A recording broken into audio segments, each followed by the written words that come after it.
What's up? What's up? What's up, y'all? Hey. Look, y'all never see me done up no more, so I had to get on here, put on a little makeup or whatever. Yeah, y'all literally always see me when I'm like looking completely bummish. So I had to do something different for y'all. You know what I'm saying? Plus, I'm here to announce y'all. So I am officially being the change that I want to see, right? Some of y'all might have saw my interview with on Counting Me Out podcast where I was talking about some of the things that I did not like about women's sports, right? And one of the biggest things that I said was I feel like there's not enough female athletes stories being told. Like, we all know everything about where LeBron was born, what his granddaddy name is, and everything else, right? But there's not many female athletes where we know their entire stories and journeys. So I created this show called Winning Her Way, where I'm interviewing phenomenal female athletes. You're going to learn about their stories. Just, I'm going to go deep into where they're from, how they got to where they are, their struggles, things that should be happening anyway. But unfortunately, it is what it is. It doesn't happen enough. So my first guest that I'm really excited to talk about, and guys, I'm going to let her do her own bio because I feel like she has so much amazing things happening in her life, and I don't want to miss out on anything. But she is an Olympian. I will say that. And she's also made history. And the way that she made history is freaking amazing. And I cannot wait for her to share her story. So once again, y'all, this is Winning Her Way, where I'm going to be telling the stories of female athletes that unfortunately do not get the platform that they deserve. And can y'all hear me? Look, every time I get on live, everybody and their daddy want to call me, so I have to turn off my phone, D&D. So if anybody trying to hit me up, y'all, I'm on live, okay? But let's get into it. I'm going to bring Janee, and I want to make sure I'm saying her name. Look, I watched like 3 interviews to make sure that I'm saying only for her name, because I already did research on her, but I have to watch 3 interviews to make sure I am let me not look in the comments. I'm saying her name correctly. It is Janee Kassanavoid. Yes. Okay, let's bring her on.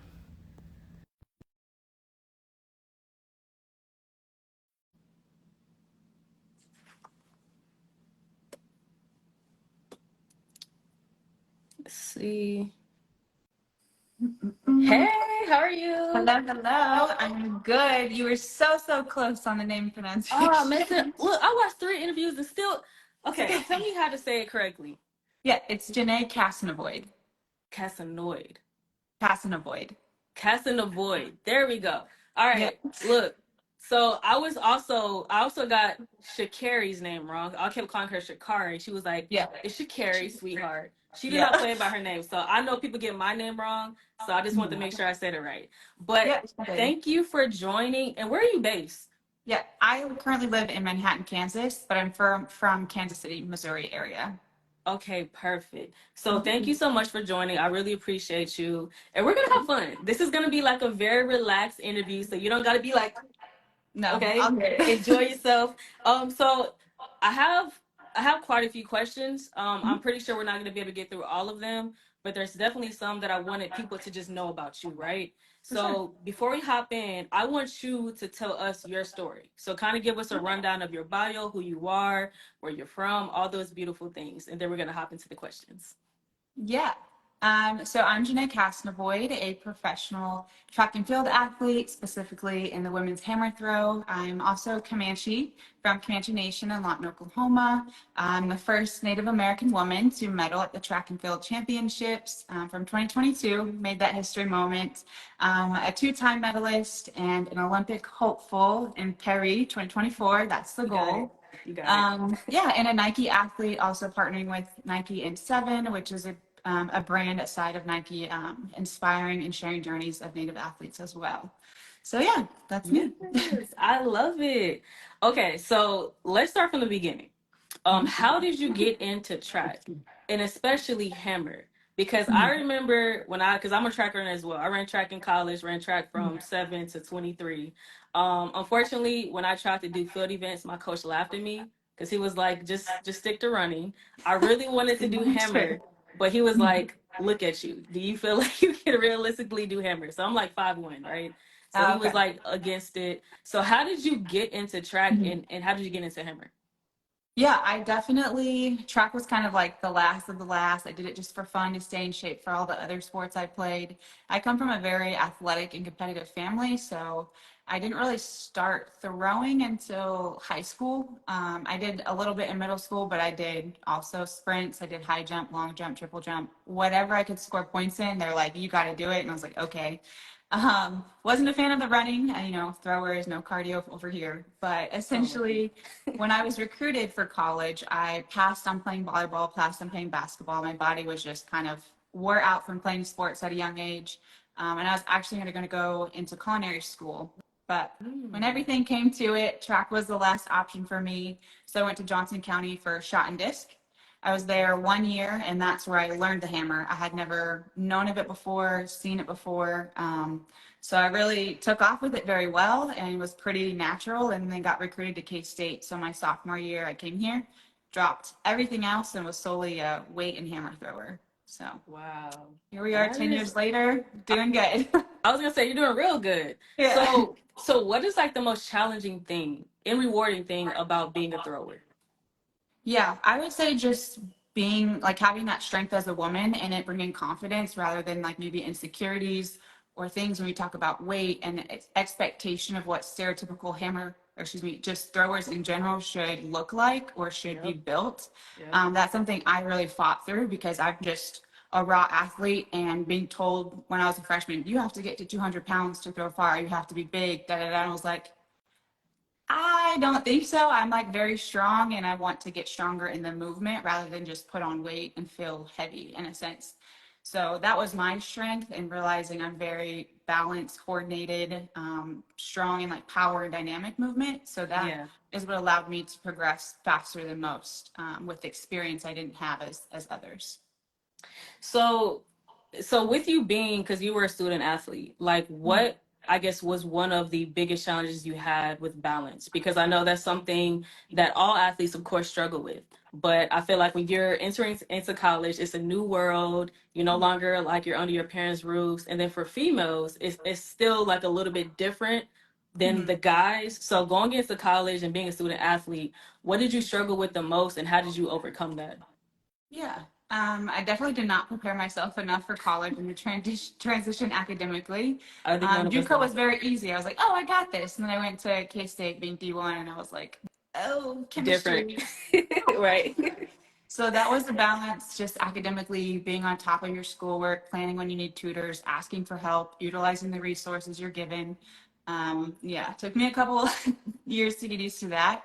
But Yeah. also with track and field, you don't see a lot of full scholarships, Hmm. on like the assistant side. So I ran into that struggle where I had some academic help, I had athletic help. And I was just working my way up to continue to get better, to continue to work towards more money for scholarships. I always worked part time because I Wow. was responsible for my financials and having money. So Yeah. that was another battle with that, and Yeah. trying to gain weight and trying to stay healthy. I had 3 knee surgeries in college, so it was just always Man. something.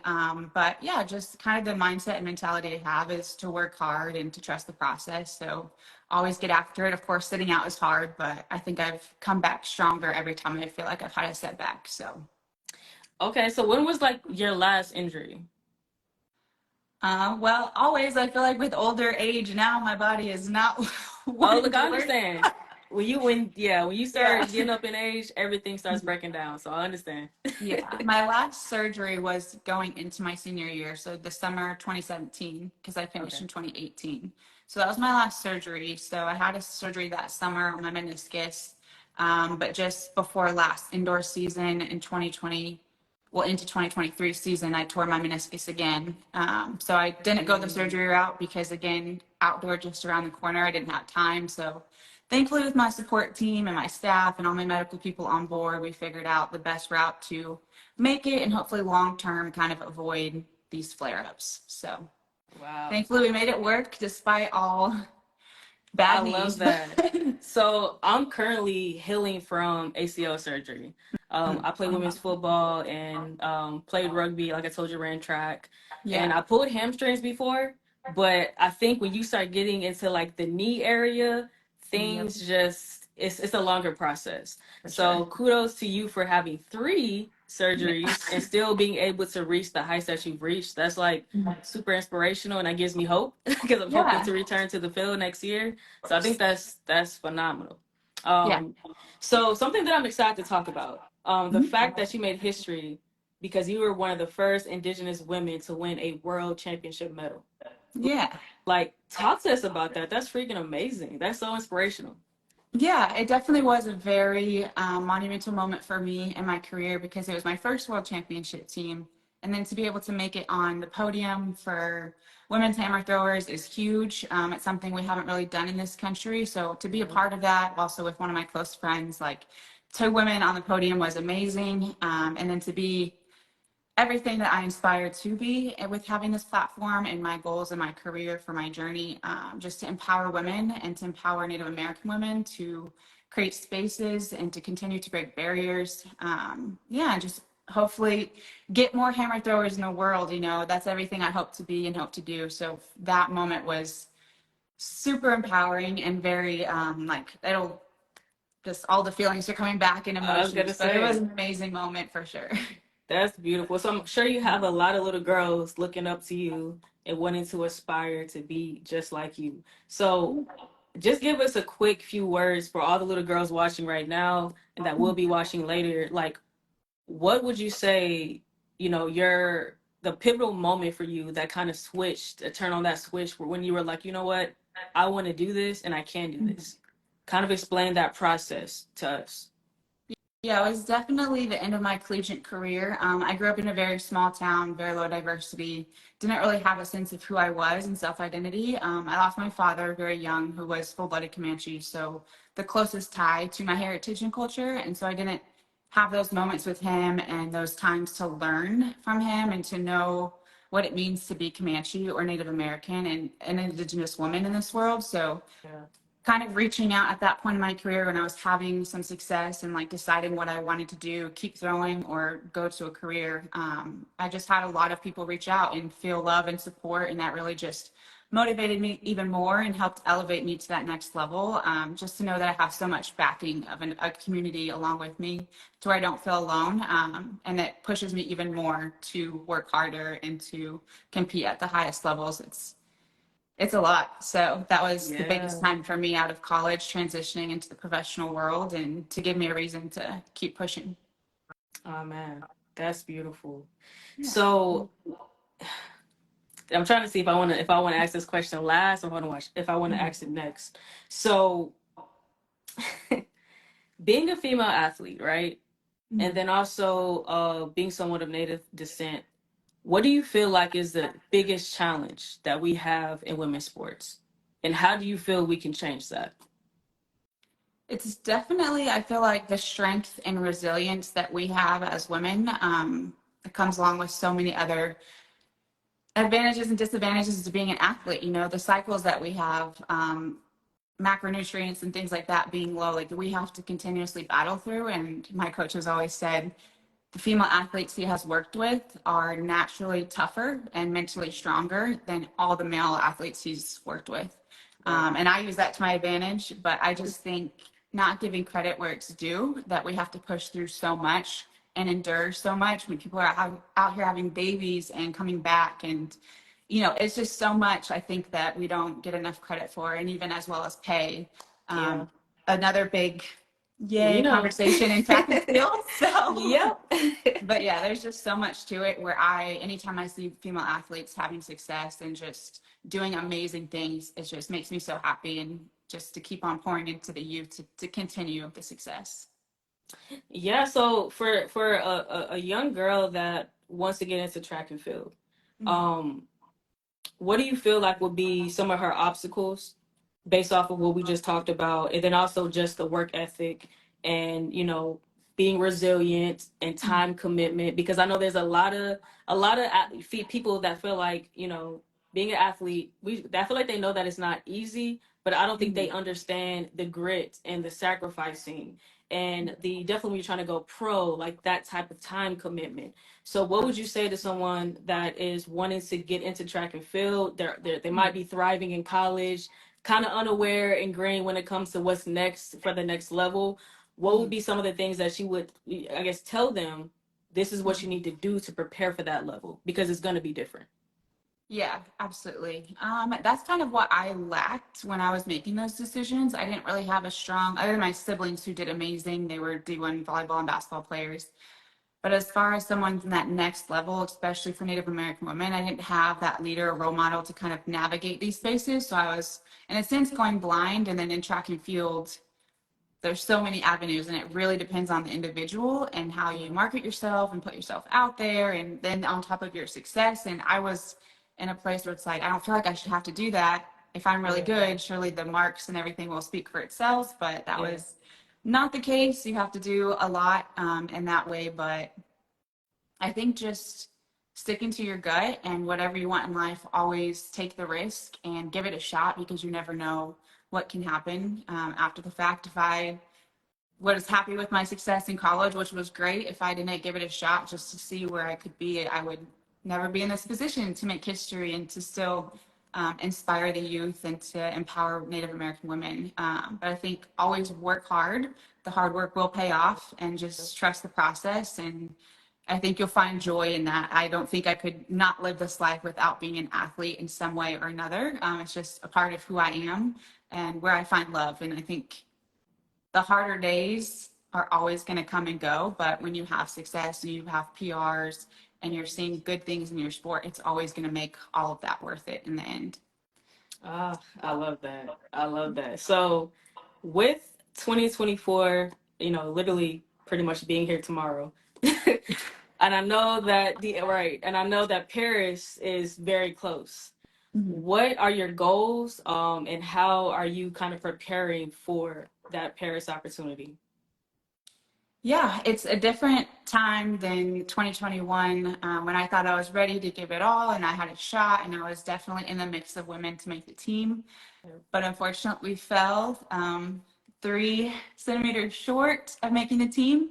That hurt in that moment, and I allowed it to hurt, but that made me put my head down and work even harder to come out with these past 2 years and to claim a medal and to continue seeing progress. It's only just built much more confidence and strength in who I am as a person. So every time I step in that ring, it's just a time to put on a show and Yeah. give back to everything that I put into it and just have fun at the end of the day. Yeah. So that's kind of what these next 6 months are geared to, just to be patient, put the work in, grind it out, and then when that time comes, it'll all fall into perfect place. So I love that, man. Well, yeah. I'm definitely gonna have my fingers crossed for you. I'm 100% sure you're gonna get there, and I can't wait to see you on TV. I'm gonna be Yeah. like, I interviewed her. I knew it was coming. Okay, so let's have Yes. some fun really quick. So let me ask this: Are you Okay. single? I am single. Oh, perfect. Okay. So we're gonna get into like some questions called intentional dating. Okay. We're gonna do like 5 quick questions, right? Okay. You can answer them however you want to.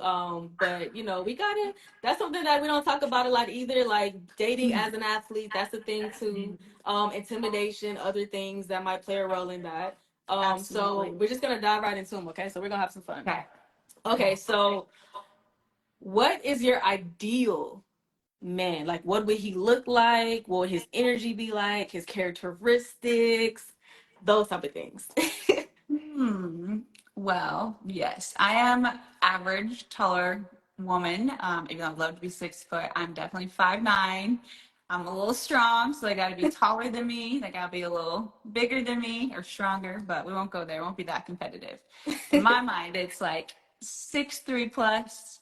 Okay. Solid weight. I would think I would get along as most mentally and physically with an athlete, but that hasn't always been the case. But Okay. we'll wait on it. Okay. But yeah, someone who is smart, who is genuine, is a family man. My family is the most important thing to me. Who is educated and very much goal oriented. So it's like Okay. 5. Yeah. Okay. Okay. You said so he doesn't have to be an athlete, right? No. Okay. All right, fellas. I know y'all gonna be in my DMs about her, so you hear her talking. All right, y'all tune in. Okay, so next question.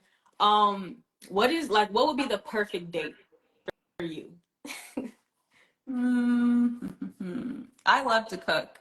So that's like my biggest thing is just like going to the grocery store on a Sunday with a clean house, cooking a nice meal, having a glass of red wine, light a candle, and just like relax.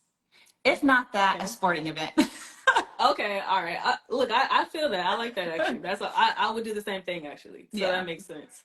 Okay, so I got asked this question because I definitely I got asked this all the time, right? Mhm. So being an athlete, is it true that it's harder to find someone that's compatible with you? Like, has there ever been like an intimidation thing where a man was like, "Oh, the fact that you're an athlete, I just can't do it," or do you feel like you find it easier because you're an athlete? And a lot of men, they love sports, they love women in sports. So, what is your take on that? Mm, yes and no, 50-50. I think most athletes, males, understand the time commitment, the sacrifices, like needing to be mentally focused at times. But then to have, I don't think a lot of male athletes have experienced having a woman just as successful, if not more successful than them, Mm, to where we need just that same level of support. And like, I want to be your cheerleader 100%, and I always will be. That's easy for me, but it's not right. easy for men in a lot of ways, to where they feel like if their plate's overwhelmed or if their life's not going how they want, they kind of dip out and like can't do a relationship at the same time, which I understand. I've had my struggles, but I think I'm, again, just a little mentally more mature and able to Yeah. communicate things in that nature. But yeah, right now I'm just happy with life, grinding away, having my success and my fun from time to time. Okay. Um, to where if I'm not looking for a relationship, I think it'll come at the perfect moment. Okay. And what would you like? How would you define intentional dating when you hear that term? What does that mean to you? I think it's just knowing what you want, knowing who you are, what you bring to the table, and putting that out there to someone that you meet and ready to move to like the next step. I don't have time to mess around. I don't want to play with feelings or games. I'm at the age where like, look, if you want to date me, if you want me in your life, you have to like come ready because I'm ready and more than capable of a relationship. But that's just Okay. me. Okay. Now, do you think you'll have time? Because I know you're preparing for the Olympics, and I'm sure you have like a crazy schedule. Would you have time to actually have a partner at this very moment? Yeah, absolutely. Okay. Yes, she said yes, guys, in the comments. Okay. Yeah. All Time right. and effort with good energy, you can make Okay. anything work. Perfect. All right. Last one. Last question I got for you. What are your non-negotiables so that we can go ahead and eliminate some of these people that's gonna slide in your DMs immediately? Mhm. I think that's the thing I don't want. I want the like walk into a coffee shop, you see me, I see you. It's not going to be in a club. It's not going to be from social media. And if you slide in the DMs, again, that's great. I love me too, hard eyes. But like, what else do you bring to the table? So that's Wow. just the biggest thing. Come with intention. Apply the pressure because I don't know. I'm ready. So I love this. Okay, look, yeah. I appreciate you for being a good sport. Last thing, what do you have coming up? I know, of course, we have the Olympics. Is there anything, anywhere else we can find you? Any other big interviews coming up, or anything that you would like to kind of tell us about so that we can be on the lookout for it? Yeah, I'm kind of just anchoring down here in Manhattan until outdoor season. I won't do indoor at all. It's not really worth it. But yeah, gonna plan up to open up in Kenya around April. Have some things Wow. in the works with NBC in preparation for the Olympics, so that'll be exciting Oh, this winter. And then birthday in the new year, so that's always exciting to look okay. forward to. Happy But early birthday. thanks. But yeah, just kind of back to the grind and excited to keep back to the drawing board. Awesome, awesome, awesome. Well, Mhm. again, Thank you so much. We are looking forward to seeing you in Paris. Again, I'm gonna be like, I know her, I interviewed her. So once you're done, we gotta get you back on here, right? Once you win that gold medal. So we're rooting for you. Thank you for being an Yes. inspiration. Thank you for breaking barriers. And I can't wait to interview you again. I appreciate you. Yes. Thank you for having me so Of much. course. Have a good one. Bye. Bye.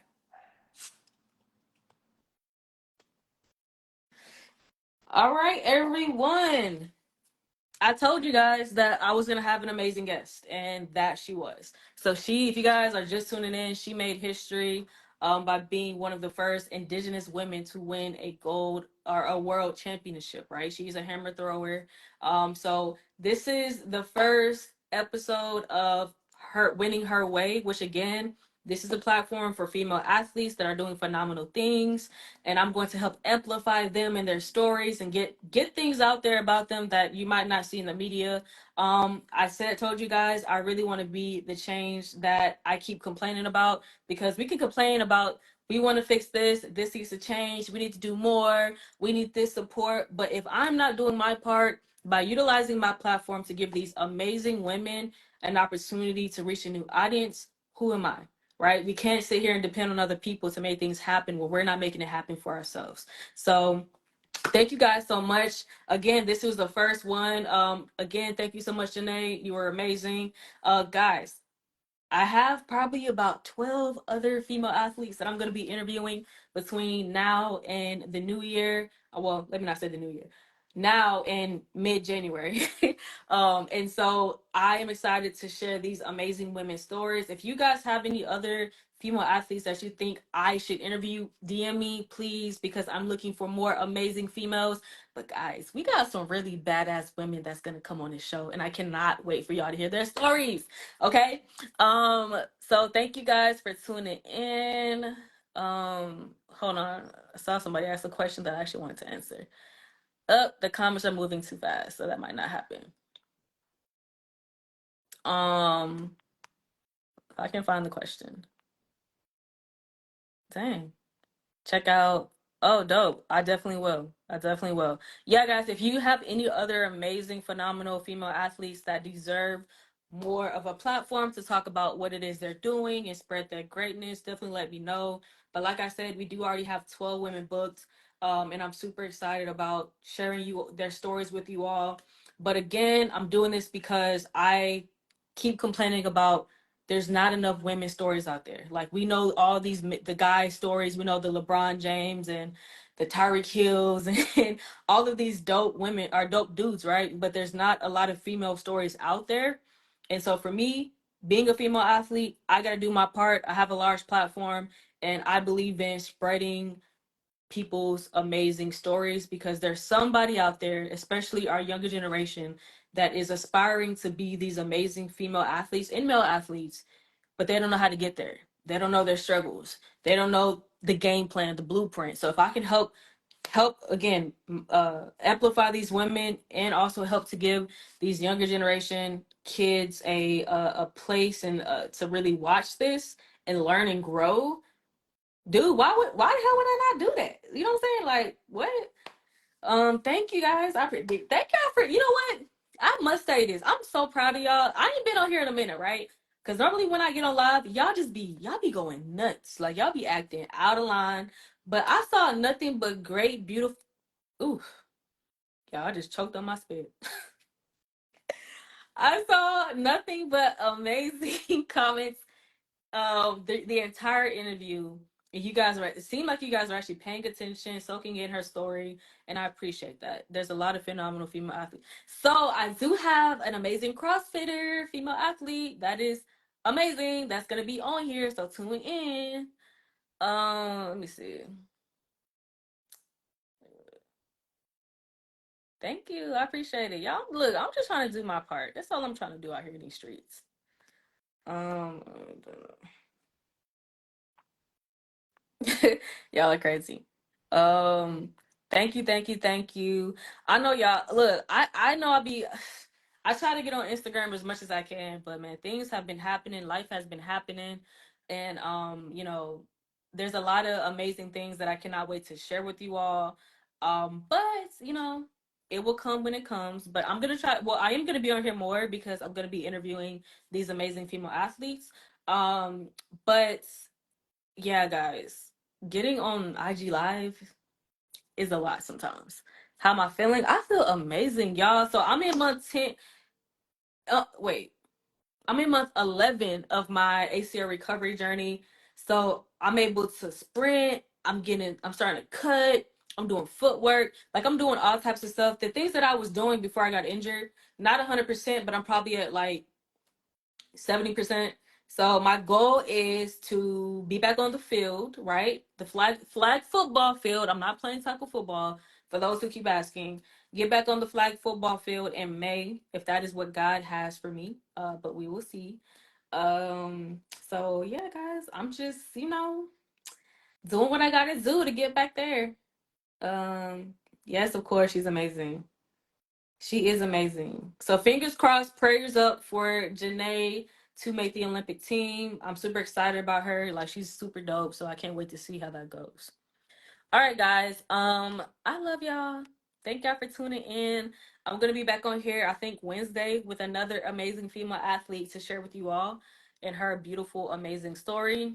I think you guys are gonna be excited about her as well. Yo. What's up, CEO Bricks? I ain't seen you in a minute. Uh, y'all, what's up?